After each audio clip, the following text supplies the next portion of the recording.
Amen. So if you've been with us at Summit for the past couple months, you'll recall that we've pretty much been in the life of Abraham. And believe it or not, we're actually starting to get to the near tail end. We're going to be in the life of Abraham for just a few more weeks, and then we're going to move on and past him as he passes the baton on to Isaac. Now, today's chapter is very important, like every chapter, for us to have an appreciation of the context that comes before it. And so we got to actually back up to look at Abraham's story thus far to appreciate where we are today. All I want to do at the very beginning is draw your attention to what the Lord has promised Abraham, and then ask the question, will Abraham trust God, or has Abraham trusted God?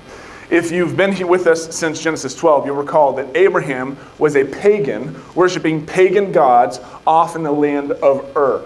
And all of a sudden, one day, God shows up to him and says, I want you to leave your family, I want you to leave your kin, I want you to leave your household, I want you to leave your country, and I want you to go to the land that I will show you. And I'm going to bless you. And he specifically says, I'm going to bless you with three things. He says this, I'm going to give you land, I'm going to give you descendants, and I'm going to make you a blessing so that those who bless you will be blessed, and those who curse you will be cursed. Abraham, the big question is, will you trust me?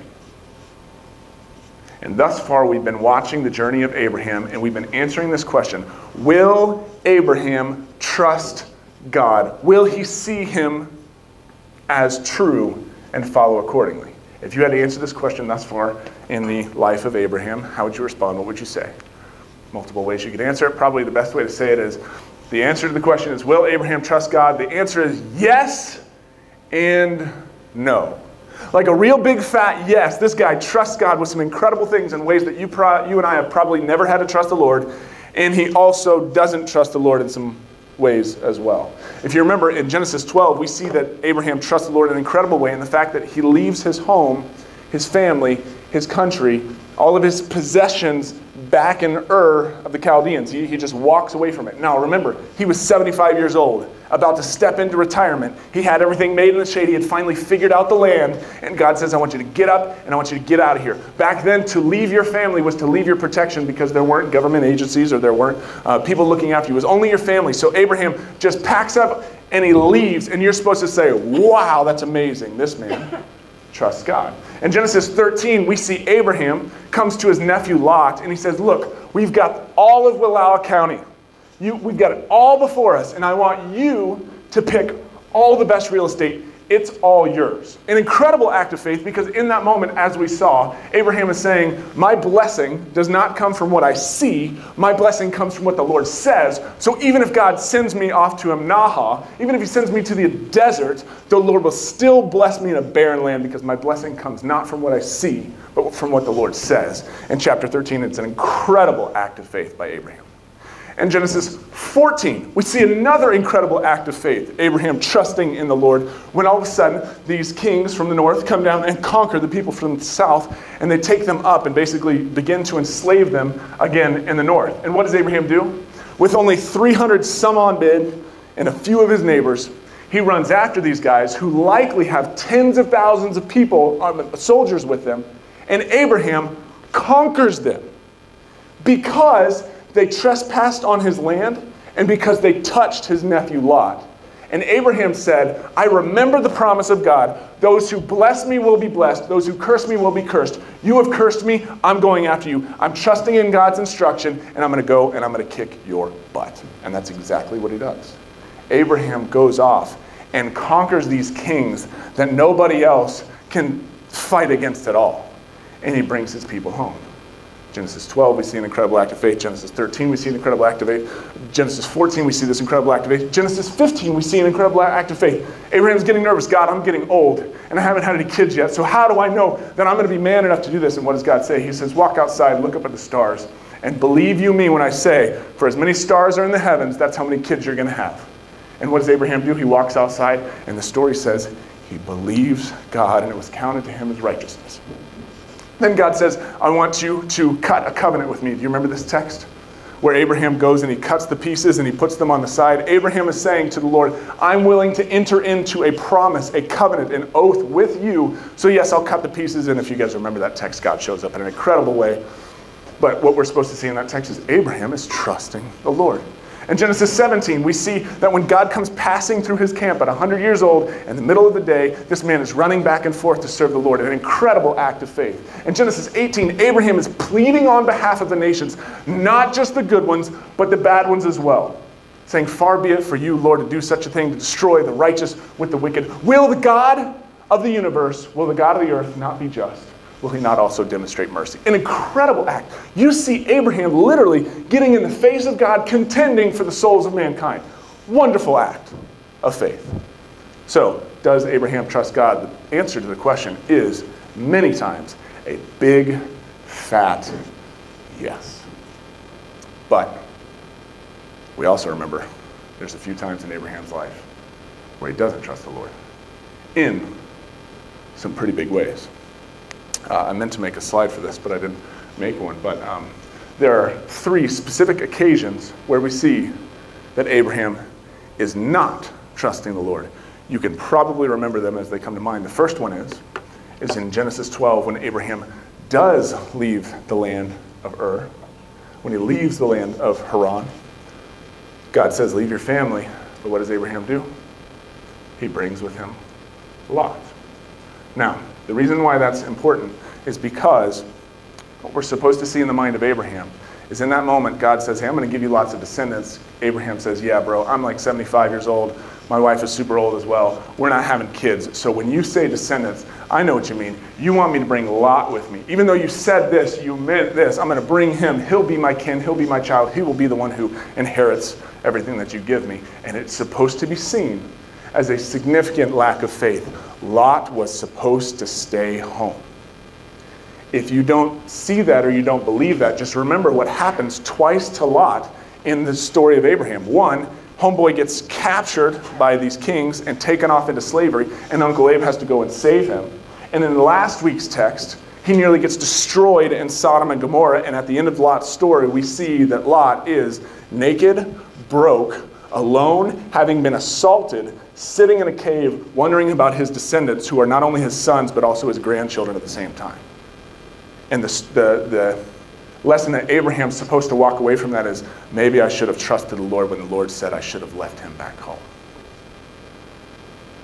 The other episode, Abraham's lying. We've seen it consistently. It's actually what we're going to take a look at today. Abraham goes off to the promised land. He's trusting in the Lord. It's a wonderful thing. But then all of a sudden what happens? A famine comes into the land. And Abraham says, well, I can't trust God when there's no food. I can't trust him here. I know I'll take the situation in my own hands. I'll go off to Egypt. I'll sow a whole ton of lies. And we all remember how that story ends up. The Pharaoh comes in and says, what the heck are you doing? Why are you here lying to me in this way? Get out of here, Abraham, which is the same words that God told him when he was back in Ur. Abraham, we see him not only not trusting God with Lot, we see him not trusting God with the lies that he sows in his stories. There's one other big occasion in which we see Abraham not trusting the Lord, and that's with his lust, that's with his ex-lover, that's with Hagar. God said he's going to give me descendants. Sarah's obviously too old for this whole thing, so I will take her. The young Egyptian maidservant in her early 20s, she'll be fertile, we'll have children through her, and he, instead of trusting the promise of God and sticking with Sarah, he takes the situation into his own hands. And he takes Hagar into his own hands. And you guys remember how awful that story ends up for him. In a lot of ways, Abraham has thus far trusted the Lord. There are 3 big, significant ways in which he hasn't. He hasn't trusted him with Lot. He hasn't trusted him with his, hence why he lies about things. And he hasn't trusted him with his lust and with his lover, Hagar. Here's what's very interesting.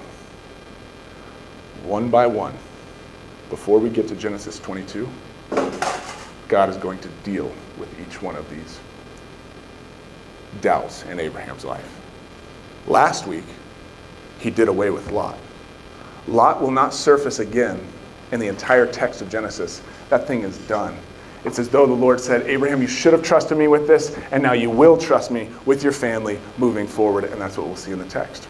In 2 weeks' time from now, we're going to see how he deals with Hagar, how he deals with the situation of lust, how Abraham's going to have to trust him in that. Today, what we're going to do is we're going to take a look at God dealing with Abraham's lies. I'm going to use some churchy language. Hopefully you know what it means, or we'll try and explain it. We've already seen from Genesis 15 that Abraham believes in God and it's accredited to him as righteousness.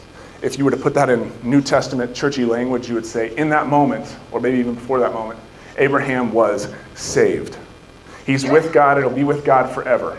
But here's what you have to understand is God doesn't just want to leave him there, saved but not sanctified. So now what God is doing is God is beginning to whittle away at the sin that he still has in his life. God has saved Abraham. Now he wants to sanctify Abraham, first by dealing with Lot, then by dealing with his lies, which is where we're at today, then eventually dealing with his lust. God will have his way with Abraham. He will have full, absolute, complete trust. And we'll see that Abraham eventually gets there by the time we get to Genesis 22.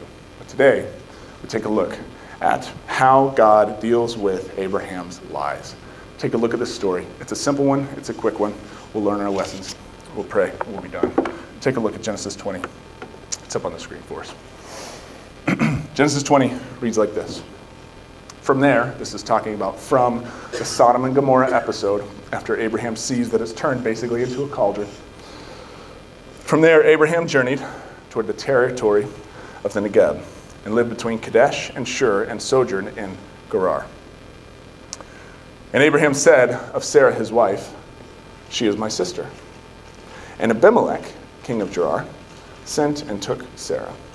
But God came to Abimelech in a dream by night and said to him, behold, you are a dead man, because of the woman whom you have taken, for she is a man's wife. Now Abimelech had not approached her. So he said, Lord, well, you can't kill an innocent people. Did he, meaning Abraham, not himself say to me, she is my sister? And she, Sarah, herself said, he is my brother. In the integrity of my heart and the innocence of my hands, I have done this. Then God said to him in a dream, yes, I know that you have done this in the integrity of your heart. And it was I who kept you from sinning against me. Therefore, I did not let you touch her. Now then, return the man's wife, for he is a prophet, so that he will pray for you, and you shall live. But if you do not return her, know that you shall surely die, you and all who are yours. So Abimelech rose early in the morning and called all his servants and told them all these things. And the men were very much afraid. Then Abimelech called Abraham and said to him, what have you done to us? And how have I sinned against you, that you have brought on me and my kingdom a great sin? You've done to me things that ought not to be done. And Abimelech said to Abraham, I'm going to pause you right there. Do you remember how we talked about how sometimes in Old Testament, especially narrative, how sometimes the one character will speak and there's no response from the other character, so he will speak again, and the narrator tells us that the same person continues to speak? You remember what that's supposed to mean? That's supposed to mean that the receiver of that speech is speechless. So what you're supposed to see right here is Abimelech is interrogating Abraham, saying, what are you doing? Why have you done this? Where have you come from? And Abraham has no words. So Abimelech continues in his dialogue. That's one of the things that the text wants us to see. Sorry. Verse 10. Abimelech continues. Abimelech said to Abraham, what did you see that you did this thing? And Abraham said, I did it because I thought that there's no fear of God at all in this place, and they will kill me because of my wife. Besides, she is my sister, the daughter of my father, though not the daughter of my mother, and she became my wife. And when God caused me to wander from my father's house, I said to her, this is the kindness you must do to me at every place to which we come. Say of me, he is my brother. Then Abimelech took sheep and oxen and male servants and female servants and gave them to Abraham and Sarah his wife, and returned Sarah his wife to him. And Abimelech said, behold, my land is before you. Dwell where it pleases you. To Sarah he said, behold, I have given your brother 1,000 pieces of silver. It is a sign of your innocence in the eyes of all who are with you, and before everyone you are vindicated. Then Abraham prayed to God, and God healed Abimelech, and also healed his wife and female slaves, so that they bore children. For the Lord had closed all the wombs of the house of Abimelech because of Sarah, Abraham's wife.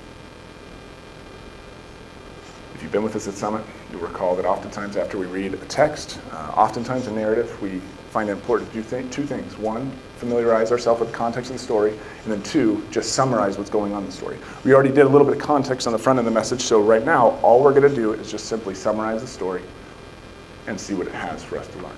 The story begins with Abraham continuing his sojourning throughout the Promised Land, and he comes close to the Mediterranean Sea, into the land of Gerar, where he bumps into the reign and kingdom of a man named Abimelech.